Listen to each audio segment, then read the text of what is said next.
Okay आज हम बात करेंगे ऑटो इकोलॉजी के बारे में।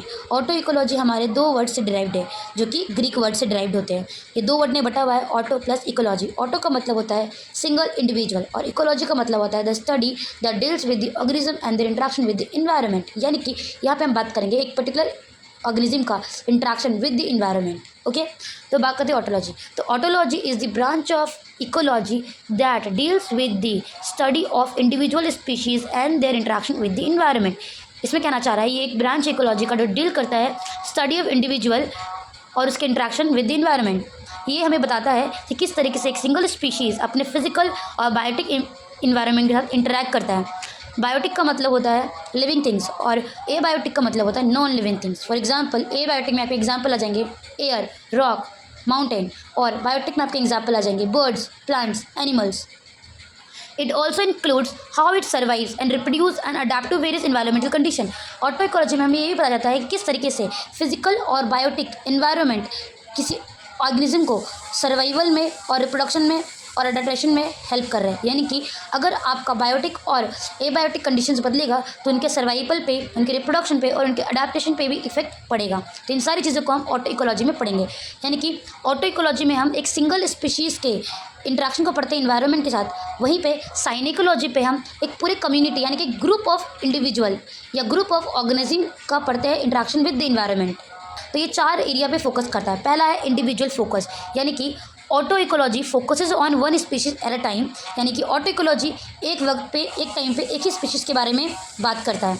It investigates its ecological requirement such as food, temperature, habitat and other factors that affects its survival. यानी कि इंडिविजुअल फोकस में बात करनी है किस तरीके से एक पर्टिकुलर इंडिविजुअल पे इकोलॉजिकल यानी कि फूड, टेम्परेचर और उसके हैबिटेट पे किस तरीके से उसके सर्वाइवल पे इफेक्ट करता है। यानी कि अगर खाने की कमी होगी तो वो किस तरीके से सर्वाइव करेगा, अगर टेम्परेचर मान लो इन्वायरमेंट में बढ़ गया तो वो किस तरीके से सर्वाइव करेगा। ये सारे फैक्टर्स उसके सर्वाइवल पे किस तरीके से इफेक्ट करते हैं, ये पढ़ेंगे हम इंडिविजुअल फोकस पे।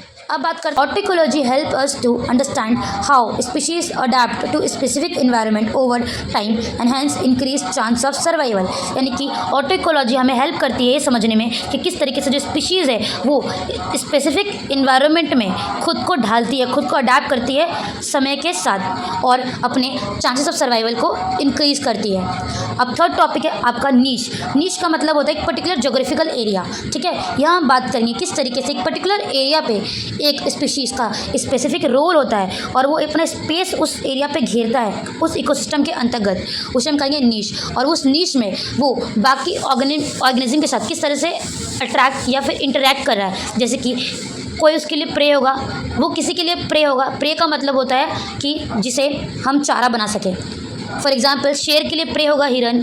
अब प्रेडेटर का मतलब होता है आपका जो प्रे को खाएगा, यानी कि हिरन के लिए प्रेडेटर कौन सा हो गया, शेर।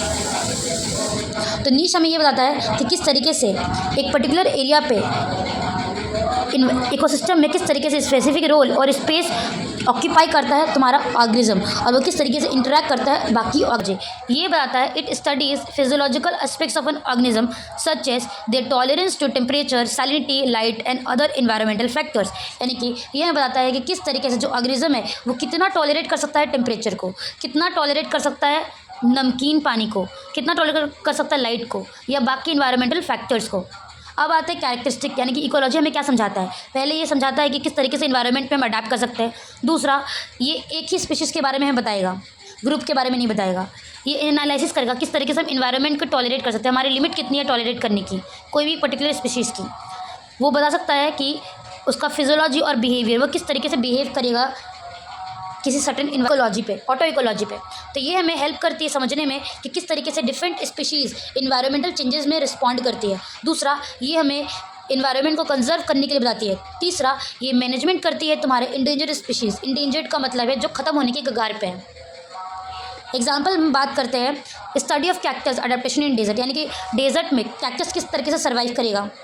दूसरा, ग्रोथ ऑफ पर्टिकुलर स्पीशीज़, कोई पर्टिकुलर प्लांट है वो किस तरीके से ग्रोथ करेगा। तीसरा, टेम्परेचर किस तरीके से टॉलरेट करेगा पोलर बियर। अगर आप पोलर बियर को लेक्चर समझ आया होगा, अगर आपको समझ आया होगा तो प्लीज़ कमेंट करें जो आपको चीज़ें अच्छी लगी और जो चीज़ें अच्छी नहीं लगी प्लीज़ वो कमेंट करें।